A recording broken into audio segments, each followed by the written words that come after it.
Mana qizlar, ko'rib o'zlaring bitta baho berasizlar. Qavuqlari 8 qator mayda qilib qo'vilgan. 7,5 kilodan paxta soldik. Qaranglar qizlar, qovoqlarini shunaqa bilinib turibdi har bitta yo'li.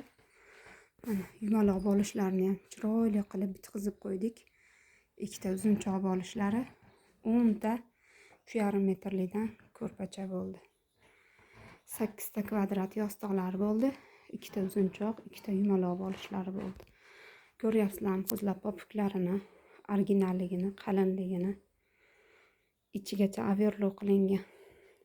Mana orqasi kadifendan bo'lgan. Paxta to'liq lavaklargacha ishib dombo bo'lib bo'lgan. Ilohim havas qilganlarga ham Alloh nasib qilsin. O'zlaring ko'rib bitta baho berasizlar. Shuncha mehnat, shuncha mashaqqat qizlar. Bittadan laykka arzisa, bittadan layk va kommentariy kutib qolaman. Sog' bo'linglar, salomat bo'linglar.